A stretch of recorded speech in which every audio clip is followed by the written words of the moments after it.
Hello friends, welcome to the galaxy of geometrics. आज हम third unit start करेंगे GNSS lecture series के अंदर, जिसके अंदर हम जीपीएस सर्वे और एप्लीकेशंस देखेंगे। और जो सब टॉपिक्स रहेंगे हमारे पास क्या क्या रहेंगे, सबसे पहले हम इंट्रोडक्शन देखेंगे कि जीपीएस सर्विंग टेक्निक्स या फिर जीपीएस सर्वे करते हैं तो क्या चीज़ हम गेट करते हैं, उससे क्या फ़ायदे हैं, उसके फ़ायदे कैसे देखेंगे हम जीपीएस का over the conventional serving method जो होते हैं।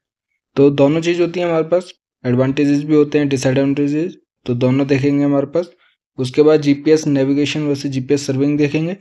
फिर हमारे पास जो मोस्ट इम्पोर्टेंट है वो है हमारे पास मेजरिंग टेक्निक्स, उसकी static, rapid static, kinematic, real time kinematic, stop and go. तो ये 5 टेक्निक के बारे में हम देखेंगे कि ये कैसे काम करती है, वहाँ पर इनके क्या क्या फीचर्स होते हैं हमारे पास, ठीक है। उसके अलावा हम एप्लीकेशंस ऑफ जीपीएस देखेंगे, मिलिट्री के अंदर, नेविगेशन के अंदर, सर्विंग एंड मैपिंग के अंदर, रिमोट सेंसिंग एंड जीआईएस के अंदर, एविएशन फील्ड के अंदर हमारे पास environment technique, geodesy, time measurement और लैंड सर्वे एप्लीकेशन। तो बहुत सारी एप्लीकेशंस होती हैं हमारे पास जीपीएस। आजकल तो हर एक इम्पोर्टेंट चीज़ जीपीएस की हेल्प से ही होती है हमारे पास, ठीक है। तो सबसे पहले इंट्रोडक्शन देखते हैं कि हमें पता है सर्विंग में जैसे बहुत सारे लैंड सर्विंग मेथड्स होते हैं हमारे पास। टोटल स्टेशन यूज करते हैं हम, और हमारे पास थियोडोलाइट यूज करते हैं, बहुत सारी मतलब कन्वेंशनल मेथड यूज करते हैं हमारे पास, ठीक है। लेकिन हमारे पास जीपीएस सर्वे जब हम करते हैं तो क्या बेनिफिट्स होते हैं हमारे पास उसके। तो field of advance serving and navigation has tremendously benefited by use of the electronic devices, ठीक है। GPS technology is rapidly changing the lifes of common people. तो आजकल तो देखोगे आप, हर एक नेविगेशन जो होता है वो जीपीएस की हेल्प से होता है। पहले तो हमारे पास डिफरेंट टेक्निक्स होती थी, कंपास भी यूज किया जाता था हमारे पास, बट आजकल जीपीएस इतना ही फ्रीली और इजीली अवेलेबल हो गया है कि हर एक चीज़ जो है वो जीपीएस टेक्नोलॉजी की हेल्प से होता है हमारे पास, ठीक है। अब इसके अंदर भी हमारे पास क्या इलेक्ट्रॉनिक डिवाइसेज और एडवांस जो टेक्निक्स हैं वो यूज करनी होती हैं हमारे पास, ठीक है।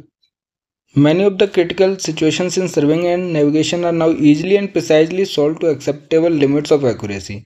Surveying is the science and technique of accurately determining the terrestrial or three-dimensional space positions of points, distances and angles between them. तो जैसे सर्वेइंग हम करते हैं तो किसी भी पॉइंट की जो डिस्टेंसेज है उनके बीच में कितना है, एंगल कितना बन रहा है हमारे पास, उनकी 3D पोजिशनिंग क्या है, तो जब हम वो चीज़ फाइंड आउट करते हैं तो वो चीज़ क्या कहलाती है हमारे पास, सर्वेइंग कहलाती है हमारे पास, ठीक है। और आजकल क्या है कि जब हम जीपीएस सर्वे का यूज़ करते हैं तो एक्सेप्टेबल लिमिट में, क्योंकि हमें पता है कि सेलेक्टेड अवेलेबिलिटी हमने देखी थी तो वो चीज़ रहती है, तो उसके बावजूद हमारे पास कुछ सब सेंटीमीटर लेवल तक हमारे पास इसकी जो सर्विंग की एक्यूरेसी है वो हमें फाइंड आउट हो जाती है, तो हम उसको एक्सेप्टेबल लिमिट में यूज कर सकते हैं हमारे पास, ठीक है। Serving with GPS can be extremely productive and GPS has the advantage that the accuracy of the collected data is not dependent on the skill of the instrument operator. क्योंकि हमें पता है जब हम टोटल स्टेशन यूज करते हैं या फिर थियोडोलाइट यूज करते हैं या कोई भी इंस्ट्रूमेंट यूज करते हैं तो उसमें हमारे पास जो ऑपरेटर होता है उसको सेटअप करने की ज़रूरत पड़ती है इंस्ट्रूमेंट को, और उसके सेटअप के बेसिस पे हमारे पास एक्यूरेसी डिपेंड करती है, ठीक है। तो जीपीएस के केस में ऐसा नहीं है। जीपीएस के जो पॉइंट का बस आपको सेटअप करना है हमारे पास उस पॉइंट के ऊपर रिसीवर को, और वो अपने आप खुद कैलकुलेट करके इनबिल्ट सॉफ्टवेयर की हेल्प से पोजीशन फाइंड आउट करता है, और उसकी एक्यूरेसी जो है वो ऑपरेटर के स्किल के ऊपर डिपेंड नहीं करती है हमारे पास, ठीक है। तो अब ये तो एक एग्जांपल हो गया और एडवांटेज देखा हमने, लेकिन बहुत सारे एडवांटेजेस होते हैं हमारे पास जीपीएस के जो कि कन्वेंशनल सर्विंग मेथड्स के ऊपर होते हैं। तो वो क्या क्या होते हैं, जैसे इंटरविजिबिलिटी जो होती है स्टेशंस की वो ज़रूरी नहीं है, क्योंकि सैटेलाइट्स के बीच में इंटरविजिबिलिटी ज़रूरी है, ठीक है। तो फिर से हम एग्जांपल देखते हैं टोटल स्टेशन का। तो उसको सेटअप करने के लिए एक कोऑर्डिनेट मेथड भी रहता है कि बैक पॉइंट का भी आपको कोऑर्डिनेट डाल के आप नेक्स्ट वाले कोऑर्डिनेट का फाइंड आउट करने के लिए, एक तो जिस पॉइंट पे वो फाइंड आउट है पोजीशन कर रहे हैं हमारे पास, सेटअप कर रहे हैं, तो 2 पॉइंट के कोऑर्डिनेट्स की नहीं, तो लेकिन हमारे पास जो बैक वाला कोऑर्डिनेट्स है, बैक साइड रीडिंग जो होती है हमारे पास उसके कोऑर्डिनेट्स की ज़रूरत पड़ती है हमारे पास। जब कोऑर्डिनेट की ज़रूरत पड़ती है तो जो विजिबिलिटी है हमारे पास वो भी अवेलेबल होनी चाहिए, और जिस पॉइंट पे हमें लोकेशन निकालनी है तो हमें ऐसा फाइंड आउट करना पड़ता है स्टेशन के पॉइंट को, जिससे कि वो नेक्स्ट वाला पॉइंट भी हमारे पास विजिबल हो। ठीक है, तो ये कन्वेंशनल मेथड में दिक्कत आती है। बट हमारे पास जीपीएस सर्वे में ऐसा नहीं है। जीपीएस सर्वे में हर एक पॉइंट पे आपको बस मिनिमम 4 सैटेलाइट चाहिए और जो कि विजिबल रहती है हमारे पास। ठीक है, operations are weather dependent independent because GPS use radio frequencies to transmit the signal. अब रेडियो फ्रिक्वेंसीज की जो वेवलेंथ होती है वो हाई होती है, जो कि हमारे पास इजीली पास हो जाती है वेदर के थ्रू, जो भी क्लाउड्स होते हैं हमारे पास, तो ये वेदर इंडिपेंडेंट होता है। ठीक है, because of the general homogeneous accuracy of GPS surveying, the survey points are placed wherever they are required and need not to be located at evenly distributed sites to satisfy intervisibility और network geometry. तो जैसे हम total station में देख रहे थे कि back वाला पॉइंट भी दिखता है और नेक्स्ट जिस पे हमें ऑब्जर्वेशन चाहिए वो वाला पॉइंट भी विजिबल होना चाहिए। बट ऐसा नहीं है यहाँ, और कोई पैटर्न की ज़रूरत भी नहीं होती है हमारे पास, क्योंकि आप किसी भी फील्ड में हो तो आप किसी भी पॉइंट पे अपना लोकेशन फाइंड आउट कर सकते हो अपने जीपीएस की हेल्प से। कोई पैटर्न या कोई ट्रायंगुलेशन या फिर किसी भी ज्योमेट्री की ज़रूरत नहीं पड़ती है हमारे पास। GPS can be used round the clock for data logging purposes. GPS provided 3 dimensional information for the user point coordinates. ठीक है, high accuracies can be achieved with relatively less effort. In general GPS survey results are more accurate. तो हम देखना चाहते हैं कि एक तो स्किल ऑपरेटर की स्किल पर डिपेंड नहीं करता है हमारे पास। ठीक है, तो कम एफर्ट में आप जो एक्यूरेसी अचीव कर रहे हो वो हाई कर रहे हो हमारे पास। सिंपल, आपको जो रोविंग रिसीवर रहता है उसको मूव करना है और अननोन पॉइंट्स पे थोड़ी देर के लिए रखना है, जिससे कि वो अपना 3D पोजीशन को कैलकुलेट कर सके हमारे पास। तो एक्यूरेसी ज़्यादा मिल रही है और एफर्ट आपको कम लगाना पड़ता है हमारे पास जीपीएस सर्वे में। GPS surveying is most efficient, more flexible and less time consuming because of not requiring intervisibility of stations and of network independent site selection procedure। तो कोई इंटरविजिबिलिटी या फिर आपको किसी भी पैटर्न ज्योमेट्री की ज़रूरत नहीं पड़ती है। तो ये जो जीपीएस सर्वेइंग है वो मोस्ट एफिशिएंटली मेथड है हमारे पास, जिसमें कम टाइम लगता है और आपको एक्यूरेसी ज़्यादा अचीव हो रही है, एफर्ट भी कम लगता है हमारे पास, मोर फ्लेक्सिबल है हमारे पास। ठीक है, और लेस टाइम कंज्यूमिंग है हमारे पास।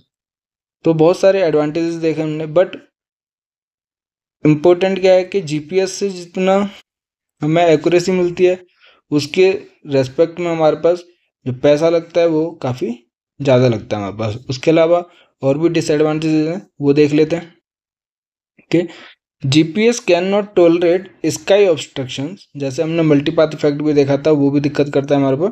तो GPS can not tolerate sky obstruction. जैसे हमने देखा था कि अंडरग्राउंड में अगर आप कोई भी जो अंडर कवर है हमारे पास, जिसके ऊपर बहुत सारी लेयर्स हैं जो कि पास थ्रू नहीं कर पाते हैं रेडियो सिग्नल, उसकी वजह से हमारी जो एक्यूरेसी है वो डाउन हो जाती है। तो जो स्काई ऑब्स्ट्रक्शंस हैं उनको टॉलरेट नहीं कर पाता है हमारे पास। Therefore GPS surveying can not be used where obstructions exist to the signals by overhanging structures although the antenna can be raised above the structure. GPS surveying cannot be used for underground sites and have limited application in densely settled urban और forest areas। तो जहाँ तक simple सी चीज़ है कि जब receiver तक हमारे पास जो रेडियो सिग्नल्स हैं वो पहुँच नहीं पाते हैं तो हम वहाँ पर जीपीएस सर्वे को यूज नहीं कर सकते हैं। तो कहाँ नहीं पहुँच सकते हमारे पास रेडियो सिग्नल रिसीवर तक, या फिर रिसीवर रिसीव नहीं कर सकता रेडियो सिग्नल्स का जब डेंसली फॉरेस्ट है। ठीक है, उसमें दिक्कत होगा हमारे पास। उसके अलावा हमारे पास जो अंडरग्राउंड साइट्स हैं हमारे पास, जैसे माइनिंग के अंदर हो गया। ठीक है, और जो बहुत ओवरहैंगिंग स्ट्रक्चर के नीचे हम किसी पॉइंट को फाइंड आउट करना चाहते हैं तो वहाँ पे हमें बहुत ज़्यादा दिक्कत होती है, स्काई ऑब्स्ट्रक्शंस रहते हैं, तो हमारे पास जीपीएस सर्विंग जो मेथड है वो यूज नहीं कर सकते हमारे पास। ठीक है, उसके अलावा क्या है कि हाई एफिशिएंसी तो मिल रही है हमारे पास, लेकिन इसका जो प्राइस होता है वो भी हाई होता है हमारे पास। Efficiency use of GPS require that travel time between stations is cut in order to match the savings in on site time. तो जब रोविंग रिसीवर किसी भी अननोन पॉइंट पर हम फाइंड आउट करते हैं, कुछ देर के लिए रखते हैं, तो जब उस टाइम को जितनी देर के लिए रखते हैं उतनी एक्यूरेसी हमें अचीव होती है। उस टाइम को जो हम कट कर देंगे मतलब कि हम थोड़े टाइम के लिए रोविंग रिसीवर को किसी अननोन पॉइंट पे प्लेस करेंगे हमारे पास, तो वो एक्यूरेसी को डाउन कर देता है। लेकिन इसके एक फ़ायदा है कि हमने एक स्टैटिक टेक्निक पढ़ी थी जो कि पोस्ट प्रोसेसिंग पे होती थी, कि अब हम क्या करते थे, अपना अननोन पॉइंट्स पर रोविंग रिसीवर को रखने डेटा ले आते थे और फिर कंप्यूटर की हेल्प से उन दोनों डेटा को, जो कि हमारे पास रेफरेंस स्टेशन और रोवर स्टेशंस का रहता था, उसको सिंक्रोनाइज करके एरर को करेक्ट करते थे हमारे पास, जिससे कि एक्यूरेसी बढ़ती थी हमारे पास। लेकिन जो हाई एफिशिएंसी है वो हमारे पास प्राइस रखती है, मतलब कि हाई रेट रहता है हमारे पास इसका। GPS is an attractive technology for use in rugged and inhospitable terrain, as station intervisibility is not necessary for GPS surveying. However, the logistical problems of transporting and supporting several field parties are still difficult. Helicopters may be necessary for surveying. The cost of the survey will definitely raise.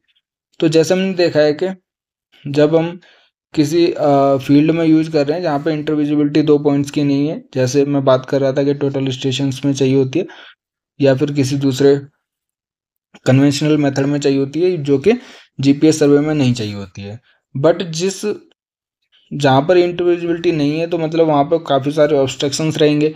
तो वहाँ पर जब हम इस जो GPS सर्वे के जो parts हैं हमारे पास, जो उनके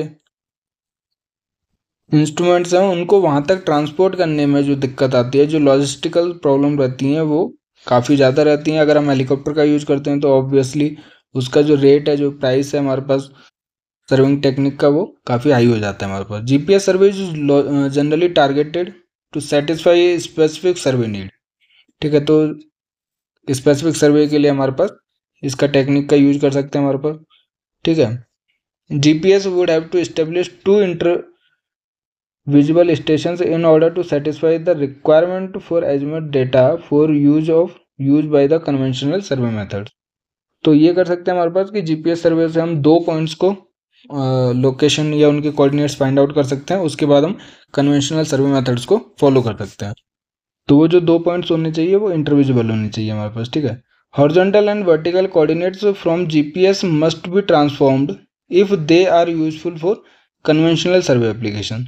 तो जैसे हमने 2 पॉइंट्स के कोऑर्डिनेट्स लिए, तो उसके जो हॉरिजॉन्टल और वर्टिकल कोऑर्डिनेट्स होते हैं वो ट्रांसफॉर्म होने चाहिए हमारे पास, जिससे कि जिस फॉर्मेट में जो कन्वेंशनल इंस्ट्रूमेंट है वो हमारे पास उसको एक्सेप्ट करे हमारे पास, तो उसमें दिक्कत आती है। तो ये हमारे पास डिसएडवांटेजेस हैं, बट मोस्टली एडवांटेज हमने काफ़ी अच्छे देखे हैं इसके। ठीक है, तो GPS survey require strategies for planning field operations for data collection along with the different data analysis methods to be developed। तो GPS सर्वे के लिए हमारे पास क्या है, प्लानिंग और जो कि डेटा कलेक्शन के लिए करनी पड़ती है वो इम्पोर्टेंट है हमारे पास। ठीक है, अब GPS नेविगेशन और GPS सर्विंग में क्या अंतर है। जैसे नेविगेशन का क्या मतलब होता है कि जब आप किसी को ट्रैक कर रहे हो हमारे पास, ठीक है, और सर्विंग में आप किसी भी अननोन पॉइंट्स का लोकेशन फाइंड आउट कर रहे हो। ये सिंपल सा डिफरेंस है। तो डिफरेंस देख लेते हैं कि GPS serving is mostly associated with the traditional functions of establishing geodetic control, supporting engineering construction, कैडेस्ट्रियल surveys and making of maps, whereas GPS navigation supports the safe passage of a vessel or aircraft from the port of departure while underway and to its point of arrival। तो जैसे कि किसी गाड़ी को, किसी भी ship को हम क्या एक पॉइंट से दूसरे पॉइंट तक पहुंचाने के लिए, जैसे एरोप्लेन वगैरह को अगर हम यूज कर रहे हैं, उसके अंदर यूज कर रहे हैं, मतलब उसको ट्रैक कर रहे हैं, मॉनिटर कर रहे हैं कि वो अपने सही पाथ पर मूव कर रहा है या नहीं कर रहा है, तो वो नेविगेशन हो गया। लेकिन सर्वेइंग में जैसे आपको पता है कि किसी को मैपिंग करनी है हमारे पास, या फिर किसी भी इंजीनियरिंग कंस्ट्रक्शन के लिए जो लोकेशन के कोऑर्डिनेट्स की ज़रूरत पड़ती है, उसको अननोन डेटा के फाइंड आउट 3D पोजीशन की ज़रूरत पड़ती है, तो वो GPS सर्वेइंग कहलाता है हमारे पास। ठीक है, according to operational aspect such as the real time absolute positioning aspects of navigation is very essential. अब जैसे गाड़ी मूव कर रहे हो, उसको ट्रैक कर रहे हो, नेविगेशन कर रहे हो, तो वहाँ पर रियल टाइम को जो एक्यूरेसी है या पोजीशनिंग कैलकुलेशन है वो इम्पोर्टेंट है। लेकिन GPS सर्विंग क्या है, जैसे हमने रोविंग रिसीवर से डेटा ले लिया और फिर हमने पोस्ट प्रोसेसिंग करके स्टैटिक मेथड का यूज करके हम GPS सर्विंग का यूज कर सकते हैं हमारे पास। ठीक है, based on the type of measurement made the GPS instrumentation used, GPS serving receivers are expensive. Where as GPS navigation type receivers are comparatively low cost. तो जो जीपीएस नेविगेशन में रिसीवर यूज होता है वो लो कॉस्ट का होता है। जैसे आपके फ़ोन में भी है, आप अपने फ़ोन में गाड़ी की डायरेक्शन को ट्रैक करने के लिए यूज कर सकते हो, तो वो लो कॉस्ट हो गई। जब आप सर्वे टेक्निक के लिए जीपीएस रिसीवर परचेज करोगे तो वो लाखों में आता है हमारे पास, ठीक है। तो जो कॉस्ट होती है हमारे पास सर्विंग टेक्निक के लिए वो हाई होती है। The primary measurement in GPS navigation is the pseudo range which is dealt in a casual and a relaxed manner. GPS serving requires a more careful treatment of a biases during the data processing. तो जैसे GPS navigation में क्या है कि आपने phone का map on किया और आप सीधा ट्रैक करने लग जाते हो, इतना मतलब कि उसको सेटअप करने की ज़रूरत नहीं पड़ती हमारे पास, ठीक है। लेकिन जीपीएस सर्विंग के अंदर अगर हम रेफरेंस या बेस स्टेशन की ही बात करें तो उसको एक तो नोन पॉइंट्स पर सेटअप किया जाता है, और जो सेटअप होता है उसको सिंक्रोनाइज किया जाता है हमारे पास, और अच्छे से उसको, तो जो स्टार्टिंग में होता है उसको हम क्या इनिशियलाइजेशन प्रोसेस कहते हैं, जो कि जीपीएस सर्विंग मेथड में यूज होता है हमारे पास, ठीक है। तो ये हमारे पास नेविगेशन और जीपीएस सर्विंग में डिफरेंस था। अब जो इम्पोर्टेंट है वो है हमारे पास जीपीएस मेजरिंग टेक्निक्स। तो उसमें हमारे पास 5 टेक्निक्स के बारे में पढ़ेंगे जो कि रिलेटेड ही होगी, मेनली हमारे पास 3 ही है, ठीक है। तो there are several measuring techniques that can be used by most GPS survey receivers are listed below, ठीक है। तो सबसे पहले हम देखते हैं स्टैटिक टेक्निक के बारे में। जैसे इसके बारे में हमने क्या थोड़ा इंट्रो देख लिया था, हमने फर्स्ट यूनिट के अंदर भी देखा था कि जो रेफरेंस रिसीवर और रोवर रिसीवर रहता है, इसमें रोवर रिसीवर अपने पॉइंट्स को कलेक्ट करके बाद में हम पोस्ट प्रोसेसिंग करते हैं, ठीक है। उसको अच्छे से समझ लेते हैं कि this is use for measuring long base lines usually 20 kilometre और मोर। तो ये इंपॉर्टेंट है लाइन कि 20 किलोमीटर से ज़्यादा का अगर किसी लाइन या उसका पॉइंट का सर्वे कर रहे हो हमारे पास, ठीक है, 20 किलोमीटर से ज़्यादा का, तो वो स्टैटिक हमारे पास ज़्यादा एक्यूरेट रहता है हमारे पास। This survey offers high accuracy over long distances but is comparatively slow. In static survey one receiver is placed on a point whose coordinates are known accurately in WGS 84 and is known as the reference receiver. तो ये हमारे पास geodetic system है जो reference points देता है हमारे पास। इसके respect में हमने किसी भी पॉइंट्स के कोऑर्डिनेट जो नोन है वहाँ पे एक स्टेशन जो है रिसीवर को सेटअप किया, उसको हम क्या कहते हैं, रेफरेंस या फिर बेस स्टेशन कहते हैं, ठीक है। ये चीज़ हमने ऑलरेडी देखी हुई है और उसके बारे में थोड़ा सा पहले से भी समझा हुआ है, बट फिर भी हम यहाँ पे फिर से अच्छे से समझेंगे कि हम एक रिसीवर को सेटअप करते हैं और उसको नोन पॉइंट के ऊपर सेटअप करते हैं, ठीक है। The other receiver is placed on the other end of the base line and is known as rover receiver. तो जो रोवर रिसीवर होता है, जिस पॉइंट पे हमें XYZ कोऑर्डिनेट्स की रिक्वायरमेंट रहती है, जो अननोन पॉइंट्स होते हैं वहाँ पर जाकर उसको प्लेस करते हैं हमारे पास रोवर रिसीवर को। Then at both the stations data is recorded simultaneously at the same rate, ठीक है। The data collection rate may be typically setup to 15 और 30 सेकेंड और 60 second. The receiver have to collect data for a certain length of time. The time is influenced by the number of satellites observed and the satellite's geometry or dilution or precision and by the length of line. तो जो ये rover receiver है वो हमारे पास जिस point का हमें location find out करना है वहाँ पे कुछ डेटा कलेक्शन का जो टाइम पीरियड है उस टाइम पीरियड पर रहेगा, उसका रेट जो है वो हमारे पास, जो डेटा कलेक्शन रेट है वो सेम होना चाहिए हमारे पास रोवर रिसीवर का भी और जो कि बेस स्टेशन है उसका भी। And in the case of static के लिए क्यों ज़रूरी है दोनों का सेम रेट, क्योंकि इनको बाद में करेक्टिफाई किया जाता है कंप्यूटर में, जो रोवर रिसीवर से डेटा लिया जाता है और जो हमारे पास बेस स्टेशन से डेटा लिया जाता है हमारे पास, ठीक है। तो ये 15, 30 या 60 सेकेंड का रह सकता है हमारे पास डेटा कलेक्शन रेट, जो कि हमारे पास वेरी करता है। क्यों? क्योंकि हमारे पास ये नंबर ऑफ सैटेलाइट्स कितनी विजिबल है हमारे पास, ज्योमेट्रिक डायल्यूशन ऑफ प्रिसीजन कितना है हमारे पास। तो जैसे हमने गुड ज्योमेट्री बैड ज्योमेट्री देख रही थी सैटेलाइट्स की, वही है कि गुड डायल्यूशन ऑफ प्रिसीजन है तो हमारे पास कम चाहिए होगा, थोड़ी देर में हमारे पास एक्यूरेसी मिलेगी, और जब नंबर ऑफ सैटेलाइट्स ज़्यादा विजिबल हैं तो भी हमारे पास रेट हमारे पास कम चाहिए होगा हमारे पास, ठीक है। और अगर हमारे पास लेंथ ऑफ लाइन पे भी डिपेंड करता है, जितनी ज़्यादा लेंथ होगी उतने ज़्यादा टाइम लगेगा हमारे पास, ठीक है। As a rule of thumb the observation time is a minimum of 1 hour for a 20 kilometer line with 5 satellites. तो रेट अलग चीज़ है हमारे पास, लेकिन कितनी देर के लिए प्लेस करना है, 1 आवर के लिए, अगर लेंथ ऑफ लाइन जो है हमारे पास वो 20 किलोमीटर है, और मान लीजिए कि 5 सैटेलाइट्स आपको हर एक पॉइंट के ऊपर से विजिबल है हमारे पास, ठीक है। तो longer lines requires longer observation times, once enough data has been collected the receivers can be switched off. तो यहाँ पे क्या है, जब रोवर रिसीवर जो हैं उनको स्विच ऑफ कर सकते हैं हमारे पास जब डेटा कलेक्ट हो जाता है हमारे पास, या फिर जो दोनों रिसीवर हैं सेम रेट पे हमारे पास डेटा कलेक्ट कर रहे हैं, जब हमारे पास डेटा कलेक्ट हो जाता है तो उसको हम स्विच ऑफ कर देते हैं। The rover receiver then can be moved to the next base line, ठीक है। तो जब रोवर रिसीवर हमारे पास स्विच ऑफ करके हम नेक्स्ट पॉइंट पे जहाँ पे हमें लोकेशन चाहिए होती है, ठीक है, तो हमारे पास रोवर रिसीवर ऐसे डिफरेंट डिफरेंट अननोन पॉइंट्स पर जाता है जिसके हमें लोकेशन फाइंड आउट करनी है, ठीक है। तो बेस लाइन पर डिपेंड करता है कि उसको कितनी पॉइंट्स के लिए, कितने आवर्स के लिए हमारे पास उसको ऑब्जर्वेशन टाइम लेना है हमारे पास, ठीक है। तो ये डायग्राम से समझते हैं।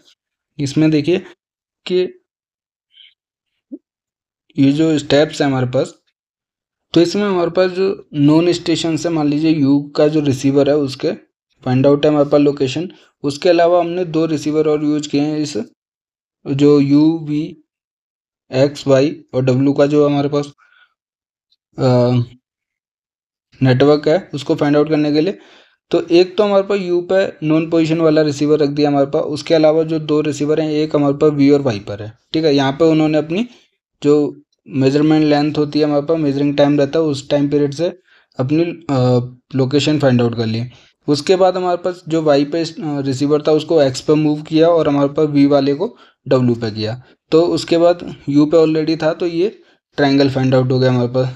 इसका क्या मतलब है कि डब्ल्यू के लोकेशन फाइंड आउट हो गई हमारे पास, एक्स की भी हो गई हमारे पास। उसके बाद हमने यू वाले को मूव किया वाई के ऊपर, और एक्स वाला सेम रहने दिया, डब्ल्यू वाले को वी पर फिर से मूव कर दिया, तो ये ट्रायंगल फाइंड आउट हो गया हमारे पास, ठीक है। तो ये पैटर्न बना रहे हैं हमारे पास, जिसका यूज करके हमारे पास पोस्ट प्रोसेसिंग की जाती है। तो उसके बाद हमारे पास वाई और डब्ल्यू पे मूव करके ये बेस लाइन को भी हमने मेजर कर लिया। तो इसमें देखोगे आप, हर एक बेस लाइन मेजर्ड है हमारे पास, ठीक है। इस ट्रायंगुलर फॉर्म में सारा नेटवर्क जो है वो कवर्ड है हमारे पास। तो ये बेस लाइन का मेजरमेंट टाइम उसके नंबर ऑफ सैटेलाइट्स और लेंथ पर डिपेंड करता है हमारे पास। तो ये पूरा नेटवर्क जो है हमारे पास कवर कर लिया जाता है रिसीवर की हेल्प से हमारे पास, ठीक है। तो देखिए, सबसे पहले स्टेप में हम क्या करते हैं, U V W X Y जो नेटवर्क है उसको मेजर करने के लिए 3 रिसीवर का यूज किया, ठीक है। और यू वाला जो रिसीवर है उसका पॉइंट्स के जो कोऑर्डिनेट्स हैं वो नोन है हमारे पास। GPS data is recorded for the required length of time, वो बेस ऑफ लाइन पर डिपेंड करता है। After the required length of time the receiver that was Y moves to X and V moves to W. Now triangle U W X is measured. तो ये triangle major किया हमने दूसरे मतलब setup करने के बाद, ठीक है। Again receiver U moves to Y and receiver at W moves to V and triangle V X Y is measured. तो वी एक्स वाई को मेजर कर लिया। उसके बाद then receiver V moves back to W and line Y W is measured, ठीक है।